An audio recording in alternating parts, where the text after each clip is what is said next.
software from a suite of families, which is known as Factory Talk Analytics Guardian AI. This is basically a ML based tool for a specific meant for a specific purpose and deployed for very specific purposes. It is not a general purpose tool. So Rockwell at a glance, I think most of people might have known this with the sessions with my colleagues Devashish and Kallol have conducted. But just a recap, we are the 7 billion was 2021. We are close to 9.3 billion now, present in approximately 100 countries with 24,500 plus employees, and we cover nearly most of the geographies globally. We have been in this market for the last 115 odd years, and all through those years, we have been dedicated to automation and automation only. Now we are trying to stitch together pieces wherein it merges IT and OT side of things both. With that, let's come to what are the maintenance, the thought process or the schools of maintenance which are which are in practice usually globally acceptable practices within the industry. There are two school of thoughts. One is the reactive school. The second is the proactive school. Each of them has their own limitations, own pros and cons, plus side of things, minus side of negative side of things. In reactive, you just pick up the machine, run the machine till the machine dies or breaks down or something very weird happens to it, so that it cannot perform after that, and then you go about maintaining it. The downtimes can be very costly. You will have loss of production, and the repairs can be very expensive. As opposed to that, when you see the proactive approach is usually dependent on OEM recommendations. Let's say you are a machine manufacturer. You will give a recommendation, a recommended list to your customer, saying that, Mr. Customer, you need to maintain this machine every 3 months. Maybe you will need to have a oil change, you will need to do a greasing, you will need to do balancing and stuff like that, irrespective of the condition the machine has been working in. It might have been working underloaded, so it might actually not need that particular piece of maintenance or the particular time of maintenance when it has been recommended by the OEM. But since the OEM has recommended, you very well go ahead and do it without taking risk. So the fallout of that, you are deploying your resources, manpower or financial resources, into an asset which actually does not need it as of now. It might need it 6 months down the line, but you don't have any way to tell that. Correct? You are doing it just because your OEM, the machine manufacturer, has told you to do so. Now comes the third school, which is currently gaining a lot of traction among production, operation, and maintenance people, which is the predictive maintenance thing, wherein what you do is you monitor the condition of that particular piece of equipment, the particular asset, that particular plant, or that particular machine, and then you decide based on some analytical tool which you have applied onto that machine, which will give you a clear-cut diagnostic, clear-cut picture of what the current condition of the machine is and what is the impending failure which might occur in the near future. As a result of that, what will you have? You will have an addition to your top line and to your bottom line by having an increased production, and cost saving in terms of, you are optimizing your resources, you are optimizing your manpower, you are optimizing your finances. So that way predictive maintenance has been a favored, is gaining slowly traction on most of the operation maintenance people. So don't go by these numbers. These numbers have been might or might not be true for India, but they are generally accepted numbers which have been thrown around by some of the big consultants. What it basically says is it can reduce machine downtime by an X percentage and increase machine life because you are running the machine in optimized condition and you are maintaining it just in time when it is required. It is favored by a lot of many maintenance people as a part of their maintenance strategy. And one, it is it in the research and the polling and the various polls are showing that condition based monitoring is one of the most favored AI enabled strategies which companies would like to adopt to improve their uptime. So with all that in mind, uh, how many of you are familiar with the term MCSA, motor current signature analysis?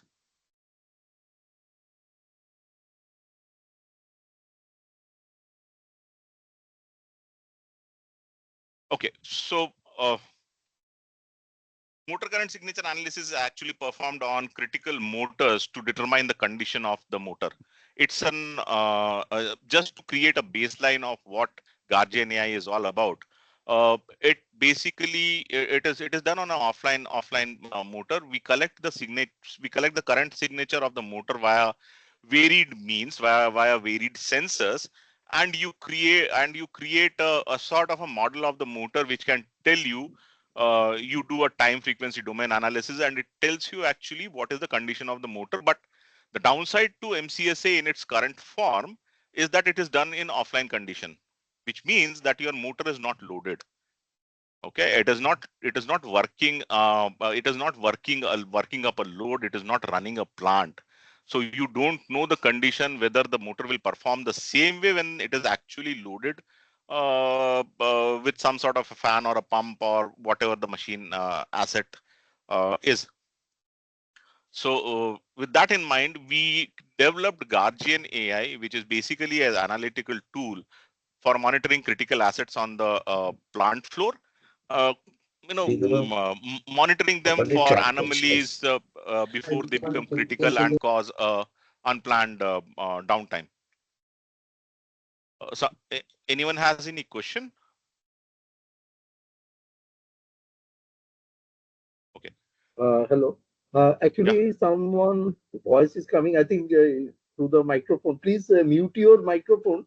If you have anything to ask, please use the raise hand icon, and accordingly, Mr. Dhote will then address to him or her. Okay, thank you. Can continue. Okay. Yeah. I will be I'll be pausing in between slides uh, to ask if there are any questions, and you can go ahead and ask them. Okay.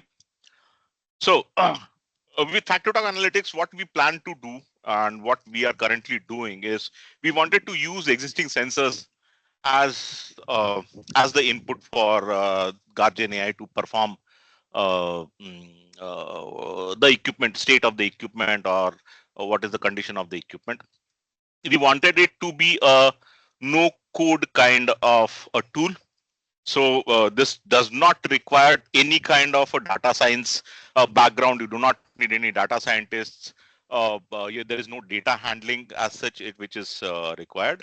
It is a pure plug and play kind of a thing, which the OT professionals can also use without any external help.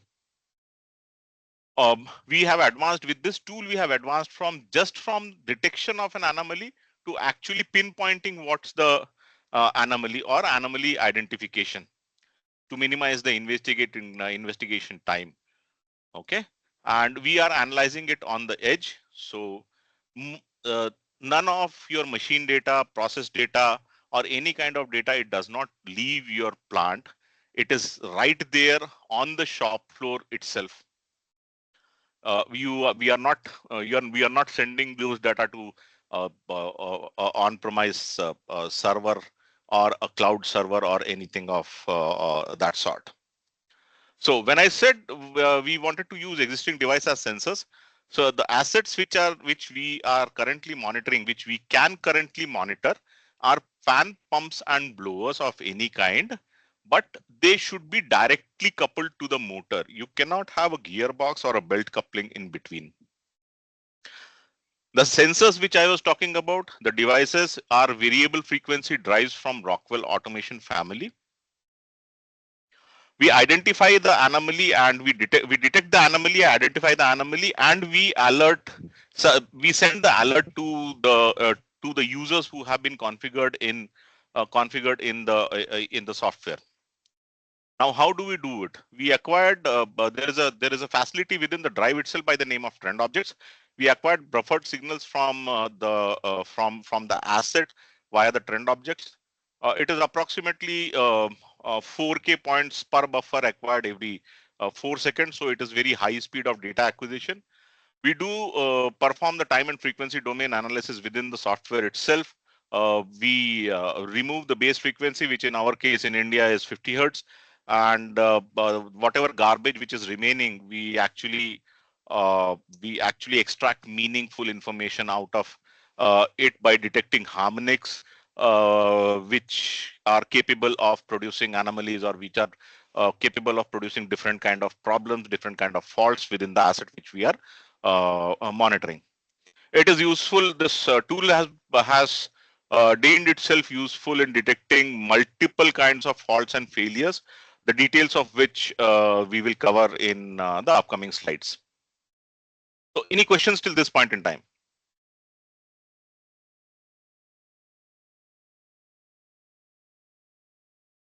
Okay, I will take that as no questions and move forward. So what are the sensors which we are currently utilizing?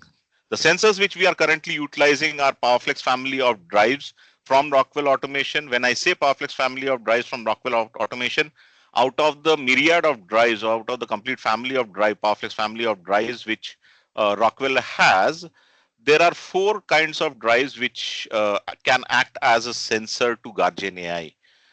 One is the PowerFlex 755 series of drive, the very basic one. Then comes the advanced series of drives by 755T. T stands for total force. So 755 TL, TR, and TM series of drives. Then there is 755 TS series of drives.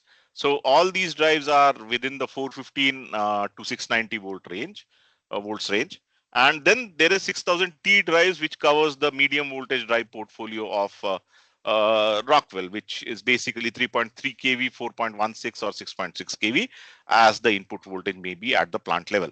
So these 4 kind of drives give out the current signatures to Guardian AI for it to perform the analysis.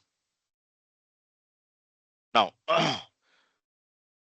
when we say out of the box supervision for plant assets, means these 3 kind of assets, pump, fans and blowers, and motors, we have already pre-trained Guardian AI for certain set of first principle faults. These assets have been pre-trained.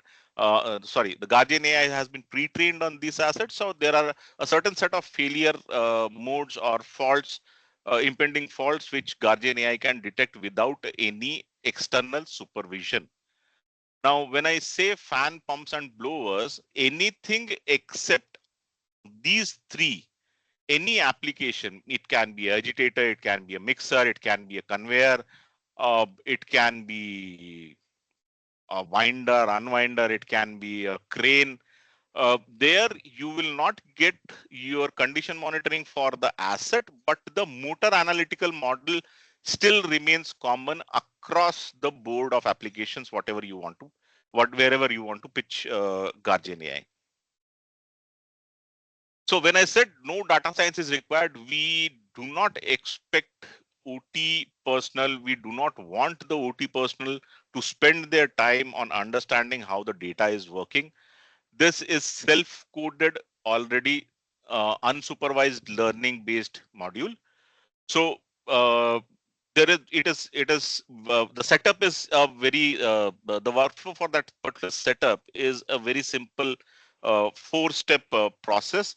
In the first step, you complete the initial setup, means you will need to give certain inputs to the starting inputs to the software.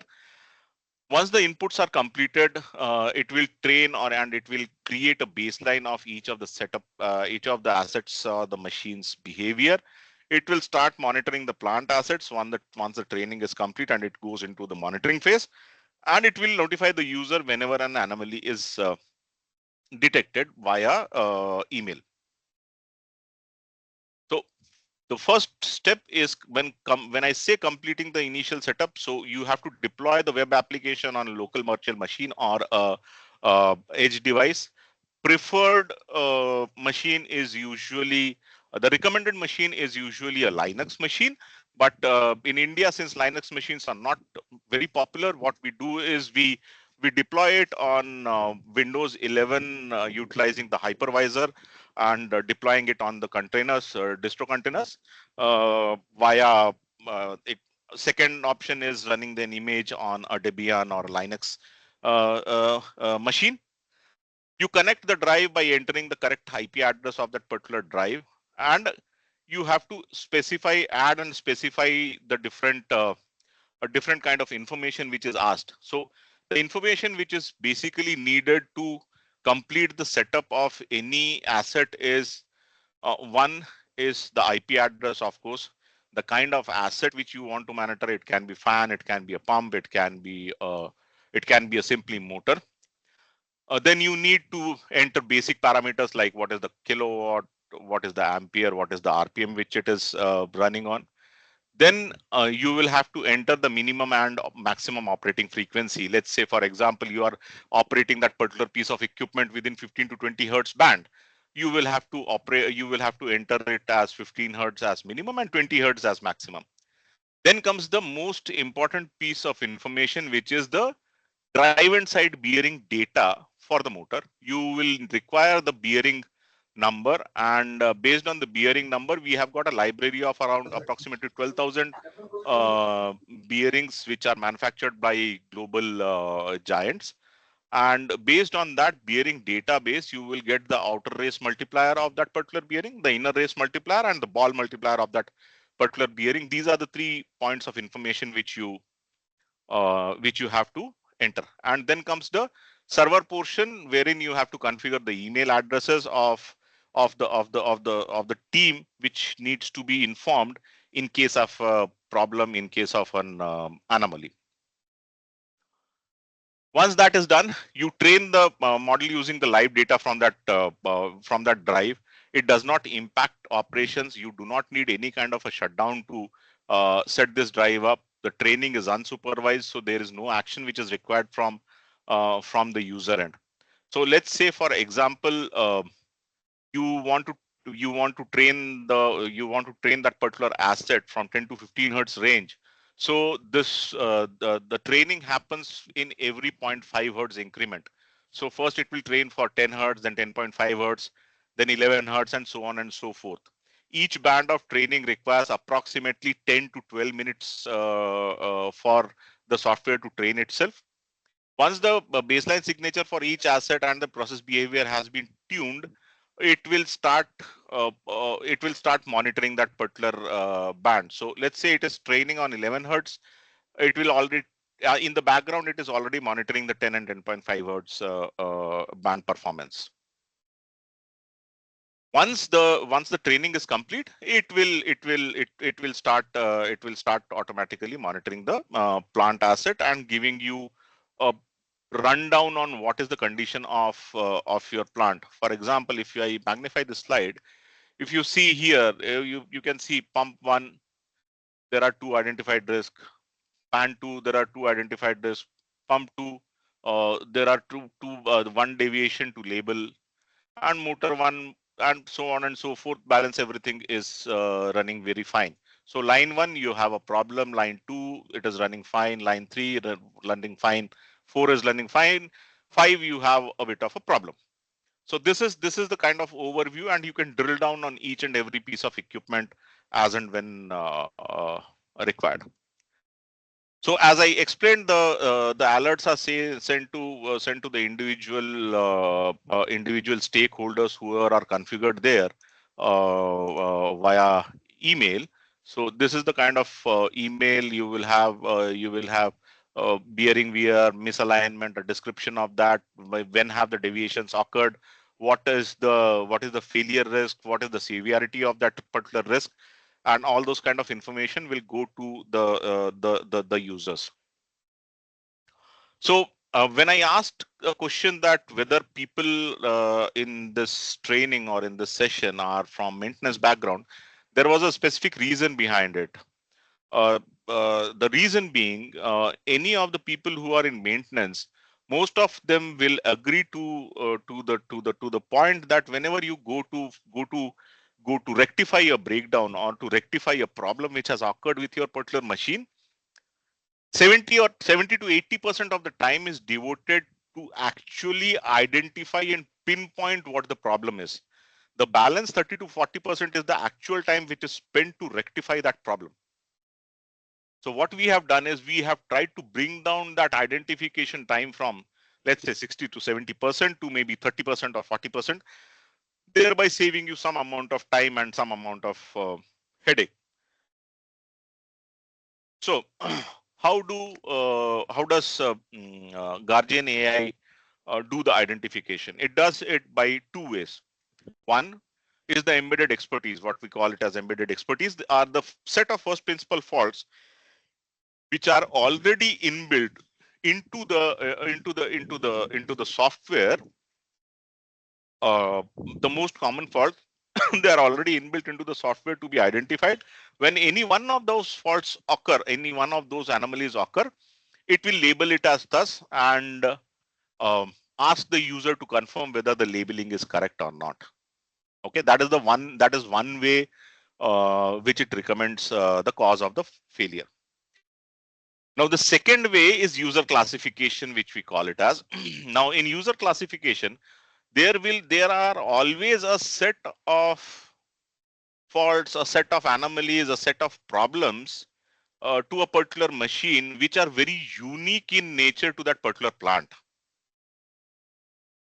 And once that fault or that kind of an anomaly occurs, what the software will do is the software will very simply notify the user that, boss, I am detecting an abnormal behavior in, let's say, machine X, but I am not really sure why that problem has occurred. Can you please go ahead and check it? Once the user goes to the machine, checks it, identifies the problem. Okay, the problem X, the root cause was, let's say, A. You come back to the software, you label that Mr. Guardian AI, problem X, anomaly X was due to, the root cause was A.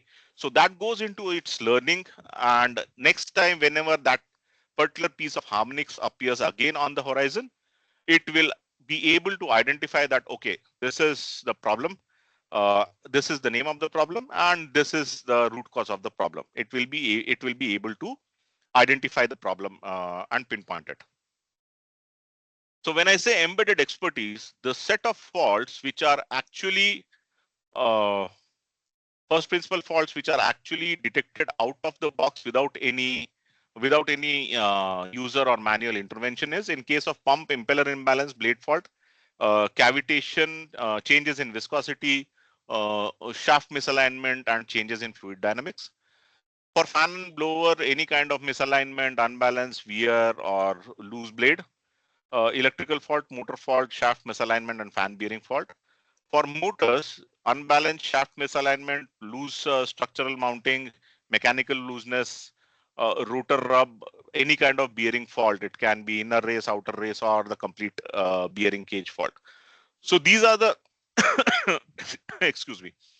These are the set of first principle faults which are already inbuilt, which the software is already pre-trained on to be detected without any human intervention. The second one is, of course, user classification. I have already explained the way it works. You basically contextualize new fault, and is automatically embedded. It is automatically grasped within its own memory, within its own learning for future references. I'll take a pause here and ask if there are any questions, any doubts, any clarifications which you want to have from me.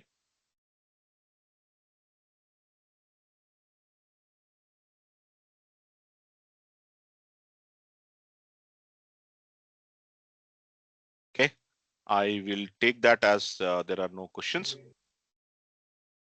So this is basically ends how this piece of software from Rockwell Automation works. I am going to run through some of the use cases which we have done. The one which we have done in India is this one. So there is a piece of equipment which is extensively used in metal industry, power plants, minings, which is known as wagon tippler. It is basically basically the railway wagon, the open kind of a railway wagon which transports raw materials.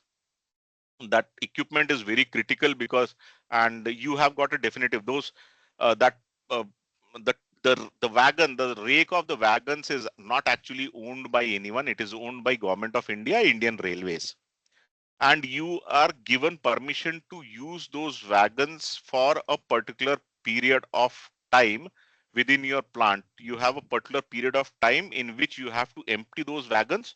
If you exceed those times, you are fined very heavily. Approximately 24 to 25 lakh rupees per hour is the charges, penalty charges, which Government of India or Indian Railways will issue you a challan or a bill of 25 lakh rupees approximately per hour. So this was globally the first deployment globally of Guardian AI. At that point in time, Guardian AI was not a product. It was just a beta version of the software. It was just a thought, and we were actually trying whether this will work in practical conditions or not.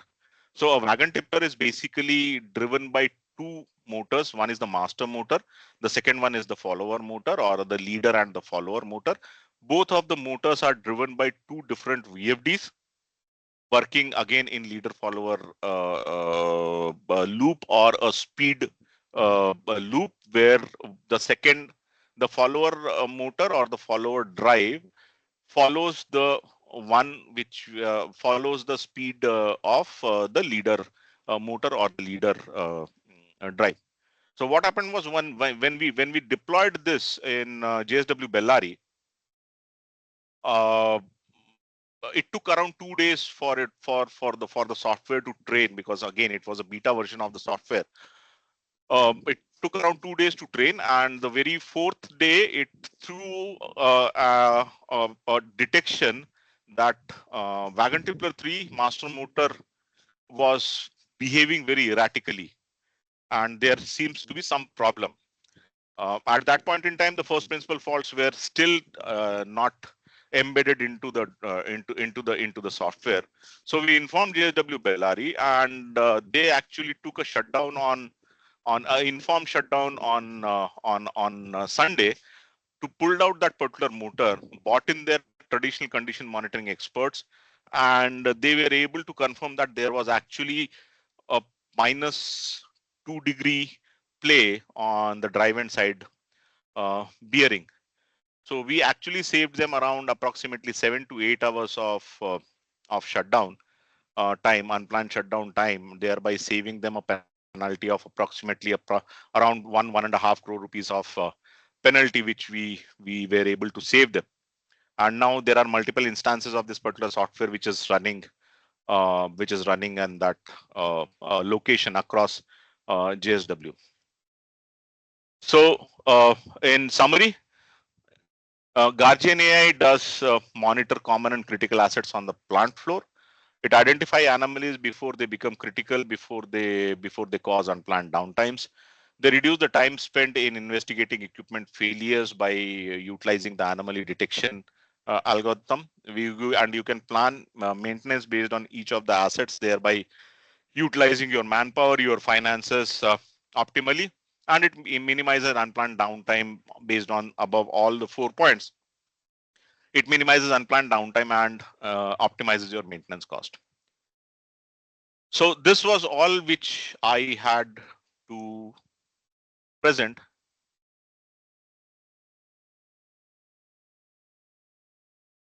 Hello, sir. Yeah. I have a small question. As you said that Guardian AI predicts, suppose some scenario may happen, it's not completely identify the scenario. So who will teach the tools? The persons who are using the tool, or from someone from Rockwell No, no, will no, no, no, no, no, some no, no. extra Yeah, data, or it is completely your property. You will have to, you will teach the tool. So when, if I have understood your question correctly, Shubhajit, um, yes, let's say there is a fault which has occurred, which Guardian AI is not able to identify. Correct? That's yes, the yes, question, right?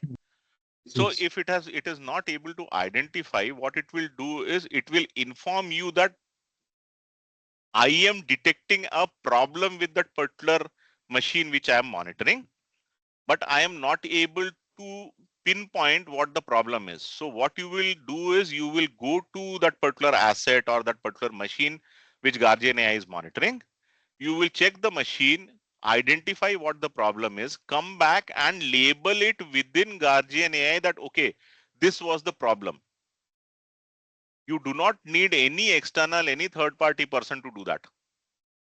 It is a Okay. simple, just a minute. Let me see if I So can pull out just something. like a prompt engineering, someone describe about the Yeah. problem in details, and the tools learn from it.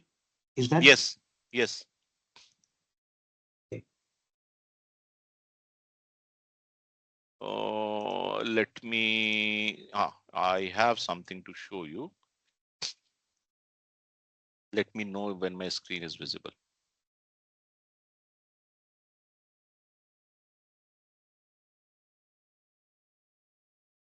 So, is my screen visible? Yes. Yes, Okay. So the yes, incoming sir. Yes. anomaly is shown as a deviation. Let me magnify this. Okay. This is shown as a this is shown as a deviation. This is a label of what the deviations might be. Now, what you can do is you can select either of these three labels, or you can, if you are not satisfied that, okay, these three are not the problem statement which it is able to capture, it might be other. So, okay, so you select other, you have a drop down here. Either you can select it from the drop down, or you can add a new label. Let's say, for example, Shubhjit, if I can ask you, which kind of plant are you from? I am working in an IT department of manufacturing industry. Okay, IT department of manufacturing industry. Let's say there is a particular piece of equipment which has a lubrication challenge, or the let's say the lubrication filter is jammed. Okay, so it is not mentioned here. So what you will do is you will drop it. You will select this drop down. Oh, sorry. You will add new, and you will label it that, okay, lubrication filter jammed, and you save it. That's it. You do not have to do anything else. Okay, it learns from itself. Yeah, it learns by Okay, itself. got it. Thank you.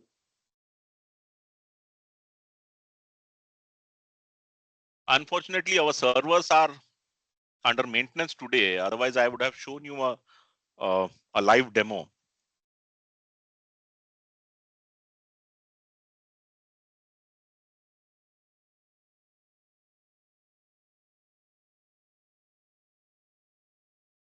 So I gather that there are no further questions.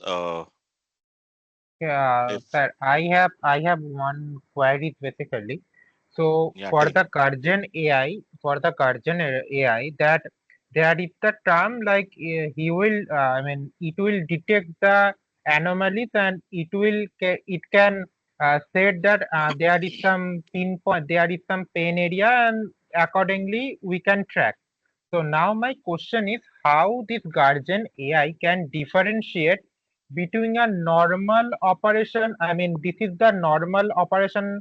There is no problem or no action need to be taken, and how he can differentiate. Yeah, there is some anomalies here, and we should track them. I mean, is there any threshold or any type of parameter already defined in the Guardian AI model? So the first step after you configure the Guardian AI against a particular asset, the first thing it trains itself and it creates a baseline of the steady state behavior of that particular equipment. So let's say you are running a particular equipment. Let's say you have a motor connected of 1500 RPM. You Okay, operate that particular piece of machinery from 1000 RPM to 1200 RPM. Okay. okay, So what it will do is it will train itself within that particular band. What is the steady state behavior of your particular asset within that particular band? That okay, band becomes that becomes a baseline for it to detect. Because when you pick up the spectrum, when you pick up the current and frequency spectrum from the drive, and you using the time and frequency domain analysis, when you remove your base frequency, which is 50 hertz, the harmonics or the garbage which is remaining is actually the signature of the different failure patterns or the different failure modes which can happen within that particular piece of equipment, and that is something which it monitors. So it is basically a pipeline principle. If the garbage is clean, it will just let it pass. okay. Thank you.